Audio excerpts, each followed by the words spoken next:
Shalom, buenas tardes a todos, bienvenidos a una nueva charla.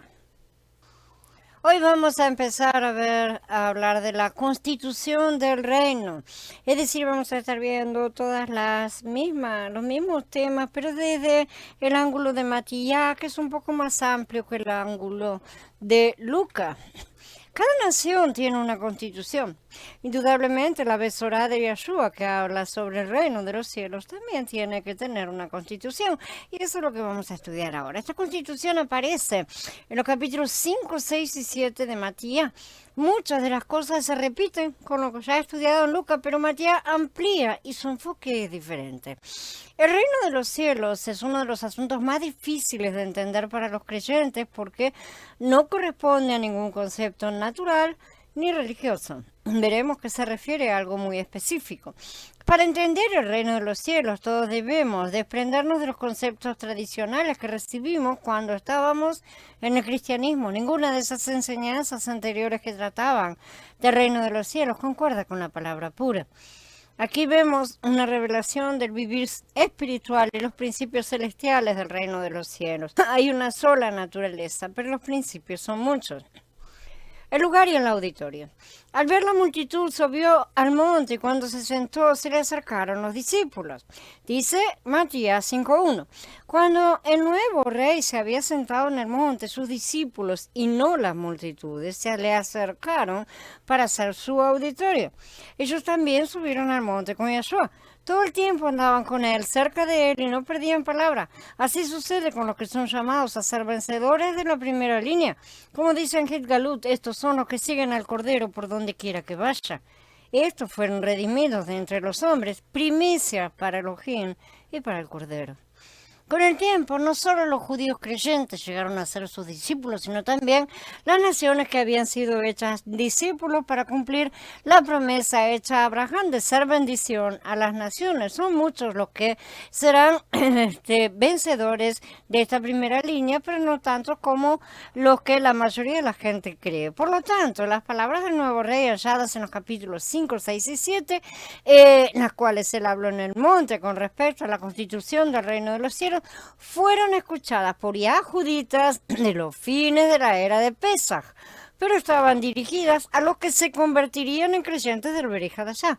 En pocas palabras, Yahshua habló en la provincia romana de Yahudá o de Judea, así tanto para los higos buenos como para los higos malos, y ambos eran yahuditas, porque la salvación viene de los judíos. Después, cuando estos yahuditas del primer pacto creyeron en la obra salvadora y santificadora de Mashiach y entraron en el nuevo pacto, fueron los encargados de extender esta salvación al resto de las ovejas perdidas de la casa de Israel y a todos los gentiles del mundo. En los Pasukim 1 y 2 vemos que el Adón enseñó a sus discípulos y no a las multitudes. Los que lo rodeaban no pertenecían al grupo interior, sino solo sus discípulos. Por eso muchas veces los discípulos se quejaban porque él hablaba en parábolas y ellos tampoco las entendían hasta que Yahshua se las explicaba. Esa es la ventaja y la diferencia entre estar entre la multitud y a los pies del Cordero. Aunque uno pueda haber conocido a Yahshua en el monte, debe buscar estar en el grupo interior porque la constitución no se dirige a los de afuera, sino los que pertenecen al grupo interior. Solo ellos serán llamados al mayor gobierno, por eso a ellos se les dan las mejores explicaciones. Y esto es soberanía de Yahshua y del Padre. Entonces se acercaron los discípulos y dijeron, ¿por qué les hablas en parábolas? Él les dijo en respuesta, porque a ustedes se les ha concedido conocer los misterios del reino del cielo, pero a ellos no se les ha concedido. Porque al que tiene se le dará y tendrá más, pero al que no tiene, aún lo que tiene se le quitará. Por eso les hablo en parábolas, porque viendo no ven y oyendo no oyen, ni tampoco entienden. Además se cumple en ellos la profecía de Yeshaya que dice, escuchando oirán ustedes, pero no entenderán, y mirando verán, pero no percibirán, porque el corazón de este pueblo se ha vuelto insensible y con los oídos han oído torpemente.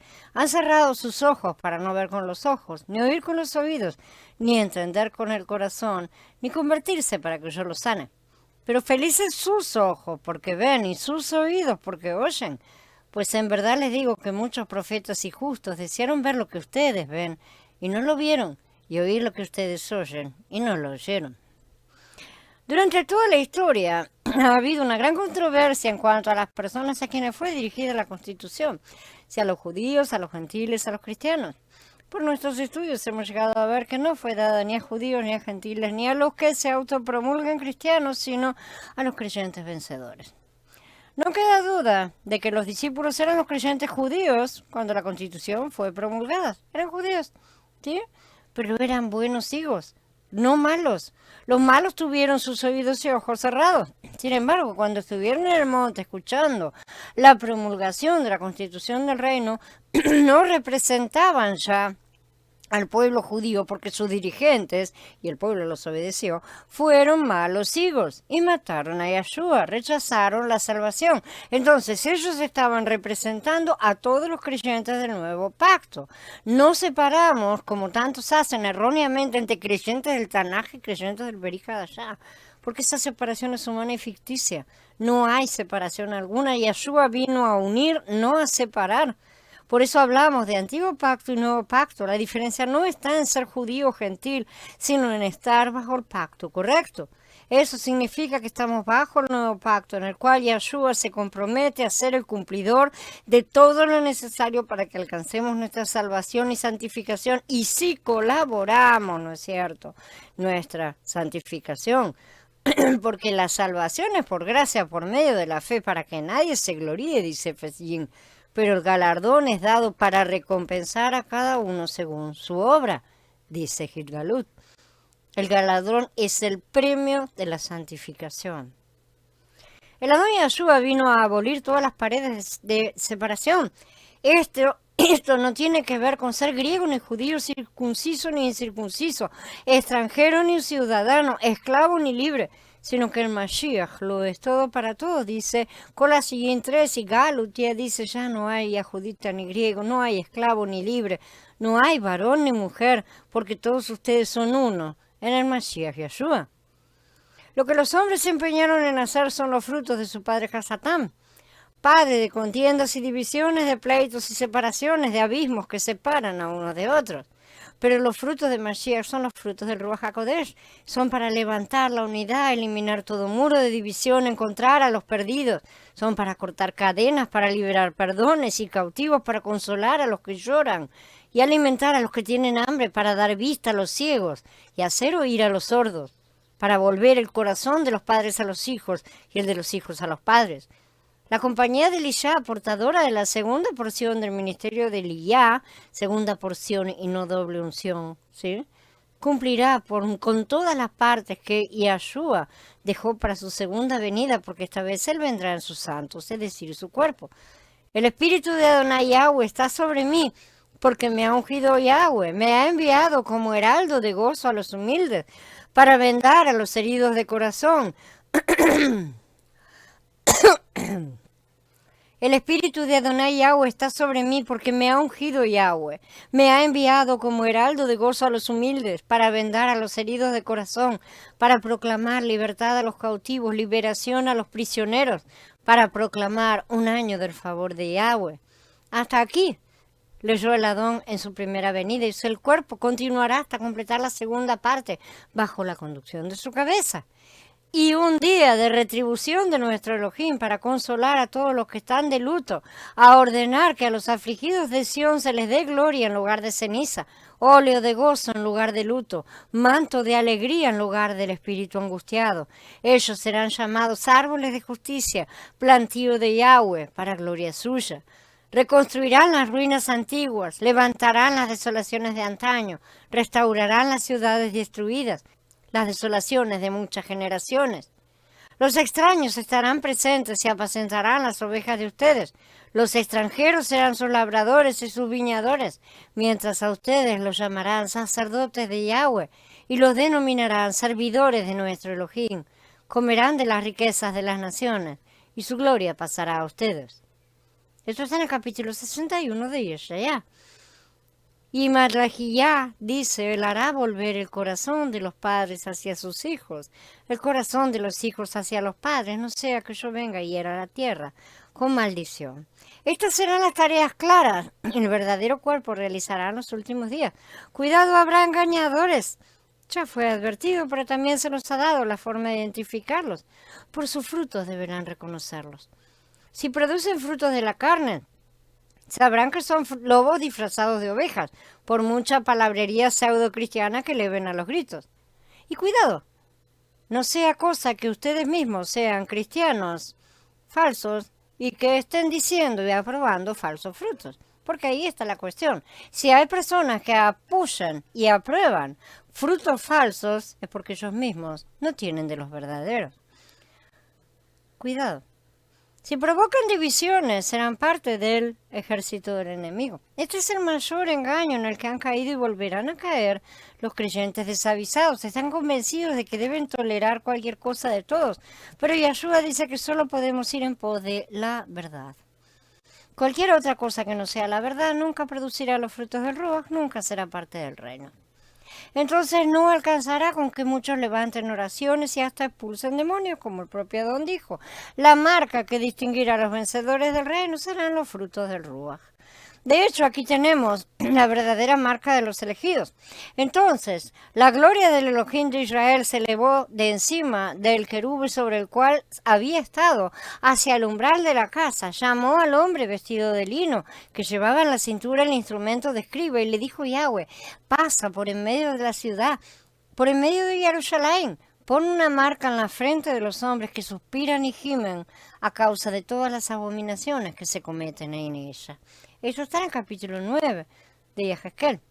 La marca no será una cosa física, aunque es probable que la marca de la bestia tenga también su formato físico real, porque a ellos les gusta la parte tecnológica. Pero también esa marca será más que eso, ¿sí? Se referirá a adorar a la bestia. Ese es el verdadero castigo. La marca de Elohim es una marca espiritual y está claramente definida. Serán marcados los que gimen por causa de las transgresiones de los hombres. Así que vean bien qué voces escuchan, porque muchos vendrán trayendo mentiras que calmarán a la carne en lugar de clavarla en el madero. Muchos caerán junto con ellos porque serán llevados al camino de la muerte. La composición de la Constitución. La Constitución del Reino de los Cielos se compone de 7 secciones. La primera es la naturaleza del pueblo del reino, la segunda es la influencia que el pueblo del reino de los cielos ejerce sobre el mundo, la tercera sección habla de la ley del pueblo del reino, la cuarta sección son las obras justas del pueblo del reino, la quinta, la actitud que el pueblo del reino tiene para con las riquezas, la sexta son los principios del pueblo del reino, su manera de tratar a otros, y la séptima es la base de la vida y obra del pueblo del reino. Estas son todas las secciones que vamos a estar estudiando. Y vamos a comenzar aquí por la sección 1, que habla a respecto de la naturaleza del pueblo del reino. Esta describe esta naturaleza bajo 9 bendiciones, precisamente. Revela la clase de personas que viven en el reino de los cielos. Esto es también una constitución de naturaleza. El pueblo del reino debe afectar al mundo. La naturaleza del pueblo del reino, siendo la misma naturaleza del reino, ejerce cierta influencia sobre el mundo. El pueblo del reino también tiene una ley. Esta ley es una ley viva. Mashiach es esa ley, es la palabra escrita y la palabra viva. Es la Torah elevada, no la Torah reemplazada. Muchos cristianos dicen que la ley fue abolida cuando Yahshua les dijo clarito que no vino para abolir la ley, sino para cumplirla. Entonces otros cristianos arteramente dicen que la ley fue cumplida, con lo cual quieren implicar exactamente lo mismo que decir que fue abolida. O sea, fue cumplida y terminada, la sacamos igual. Lamentablemente, la ignorancia de muchos al tirar partes de las escrituras les impide conocer al autor del plan perfecto, por lo que desconocen que Yahshua todavía no cumplió todo. Hay una primera venida y una segunda, y en ambas tiene cosas que hacer. Aún más, falta que pase el milenio para que todos sean sometidos a sus pies, para la restauración de todas las cosas al final del mismo. Como se puede ver, su palabra es fiel y verdadera. No piensen que yo vine para anular la Torá o los profetas. No he venido a anular, sino a cumplir. En verdad les digo que mientras no pasen el cielo y la tierra, ni siquiera una yod ni una tilde pasará de la Torá hasta que todo se haya cumplido. Por lo tanto, a cualquiera que quebrante el más pequeño de estos mandamientos, y así lo enseña a la gente, cuidado, se le considerará el más pequeño en el reino de los cielos. Pero a cualquiera que los cumple y los enseñe, a éste lo considerarán grande en el reino del cielo. Decir tonterías, como que los 10 mandamientos han sido abolidos solo para poder anular el Shabbat, sí que es un gran problema atragantado, que tiene toda la cristiandad, es dar libertad al pecado. Si no hay ley, no hay transgresión. Dice Romanillín, pues la ley produce ira, pero donde no hay ley, tampoco hay transgresión. Si el nuevo mandamiento de Yeshua es no odiar a tu hermano en tu mente, pero eliminamos no matarás, nos queda que se me prohíbe odiar, pero puedo matar. Alguno dirá que no es posible matar a alguien sin odiarlo, pero los mercenarios y asesinos contratados lo hacen por dinero. No, lo que Mashiach hizo fue mostrarnos cuál es la motivación interior que conduce a la ejecución del pecado. Odiar al hombre, lo que muy probablemente conducirá a matarlo físicamente, pero Yeshua dice que es peor aún, ese odio ya está matando. Esa es la motivación interna. El punto es que Yeshua equipara la acción física con el pensamiento previo. Lo que él quería era que viéramos nuestras raíces de maldad. Estas son las cosas que debemos clavar en el madero día tras día, como él nos ha ordenado. De manera que decir que se abolieron los 10 mandamientos, normalmente los que defienden esto lo usan, como decimos, para abolir el Shabbat en defensa del domingo, sería quitar de la tierra toda restricción. La mayoría no comprende que esa ley que tanto odian es la misma que la doña Yeshua aplicará en el juicio final. Ah, sí, todos van a ser juzgados por esta ley, entonces ¿cómo puede estar abolida? Ni siquiera es aceptable el punto que puede argumentar cualquier cristiano que ellos están ya bajo la gracia, por lo cual son libres de guardar la ley. ¿Acaso sus cerebros no les indican que si roban, matan, mienten o adulteran, serán castigados?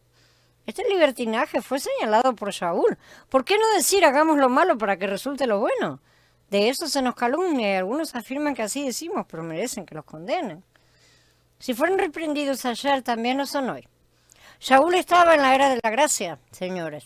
No, la Torá es el estándar divino de lo que Elohim es y de lo que él ha prometido que seremos. Los 10 mandamientos no son órdenes, son promesas. No es te ordeno que no mates, sino cuando yo haya terminado contigo, no matarás. No es te ordeno que no tengas ídolos, sino cuando yo haya terminado contigo, no tendrás otro Elohim fuera de mí. No es te ordeno que no codicies los bienes ajenos, sino cuando yo haya terminado contigo, no codiciarás. Son mis promesas, dice el Adón. Cuando yo haya terminado contigo, serás perfecto, como yo soy perfecto. Mientras tanto, sepa la humanidad que no están ni cocidos, están bien crudos, ni pelados algunos, todavía con cáscara. Por lo tanto, el Adón y el Padre hasta hoy trabajan.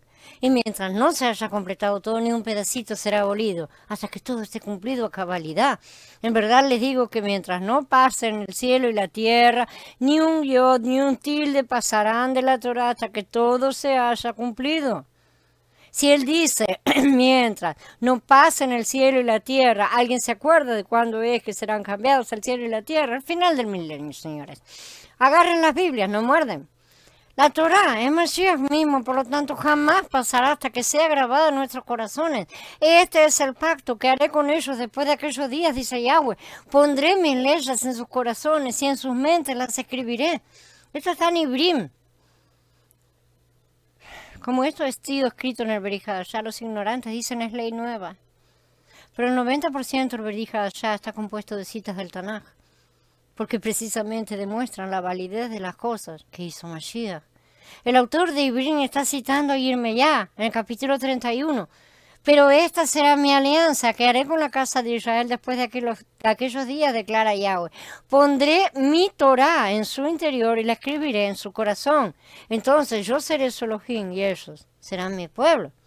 La palabra Torá implica esa ley que tantos querrían ver abolida para complacer su carne. Lamentablemente, Yeshua dice que la grabará en los corazones de aquellos que, claro, sigan su camino, la santificación. Procuren la paz con todos y la santidad, sin la cual nadie verá a Yahweh. La palabra aquí traducida como santidad es hagiasmos, la cual también es traducida como santificación. De lo que aquí se habla es del proceso de purificación y santificación que viene inmediatamente después de la salvación, y aclara que sin este camino nadie verá a Yahweh. Por eso muchos deberían preocuparse porque no entrarán en el reino. No todo el que me dice Adón, Adón entrará en el reino del cielo, sino el que hace la voluntad de mi Padre que está en el cielo. Y los acusa de hablar pero no hacer. ¿Por qué me llaman Adón, Adón y no hacen lo que les digo?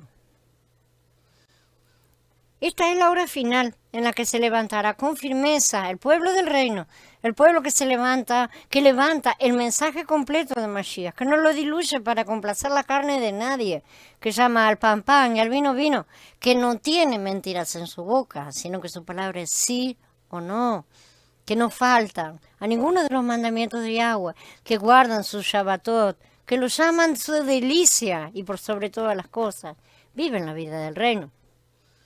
El pueblo del reino son aquellos que hacen obras justas y que mantienen una actitud apropiada con respecto a las riquezas materiales y al mundo, porque saben que todas las cosas de este sistema están destinadas a desaparecer, porque son de naturaleza satánica. Debido a que estamos aún en la era de Shavuot, esperando para entrar en Sukkot, estamos aún en un sistema, este sistema satánico, somos parte de la sociedad humana, pero la compañía de Isha viene con el Ruach de Eliyá para abrir los caminos y nivelarlo todo, para enseñar a los que serán ciudadanos la constitución del reino de los cielos, para que vayan preparando su ciudadanía. Es importante que los cristianos despierten al hecho de que la salvación no alcanza para darles el pasaporte de entrada al reino. El Adón lo dijo. Necesitan andar por el camino de la vida, que es la santificación, es decir, necesitan comenzar a practicar la constitución del reino en su vida diaria. No es una utopía. El Adón dice, sean perfectos. Todos los creyentes deberían ser personas del reino. Sin embargo, la situación actual no es normal. La mayor parte de los creyentes, y muchos que dicen serlo, no son siquiera salvos, están en un deplorable estado, todos amontonados uno encima del otro en la puerta de entrada, la puerta de la salvación, y ahí se quedan. Sin embargo, porque se niegan a atravesar la puerta y entrar, no andan en el camino de la santificación, que es el camino del madero, por el cual únicamente llegarán al reino. Los que se queden en la puerta no tendrán nada que presentar, sin frutos, sin obras de justicia, aquellas que el Padre preparó de antemano para que anduviésemos en ellas, dice Fesillín. Serán salvos, pero si permanece la obra que alguien ha edificado sobre el fundamento, él recibirá recompensa. Si la obra de alguien se quema, él sufrirá pérdida, pero él mismo se salvará, aunque apenas, como por fuego. Acá se habla claramente de obras. La salvación es por gracia, por lo que el hombre no necesita hacer nada para obtenerla, salvo creer en Yeshua y su obra. Pero acá se habla de recompensa, y la recompensa es algo que se gana, se merece. Esta recompensa no es la salvación, viene por las obras que los justos hacen mientras andan en el camino de la santificación. Durante miles de años, los creyentes han discutido y se han dividido, se han peleado, han producido frutos satánicos de división. Si el asunto es la fe o las obras, porque en su insistencia por separarse unos de otros, volviendo a levantar el muro que Yeshua mismo derribó, no hacen el trabajo del reino. Y la respuesta es simple y clara.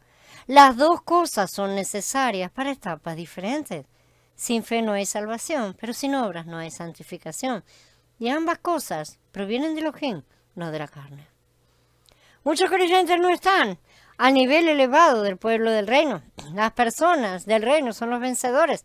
E inclusive tenemos más de un nivel entre ellos. En la edificación de Elohim, cada creyente debe ser un vencedor de alguno de los dos niveles, lo cual no equivale a ser alguien especial, sino a alguien normal. Por lo tanto, el resto de los creyentes que no alcanzan estos niveles son simplemente subnormales.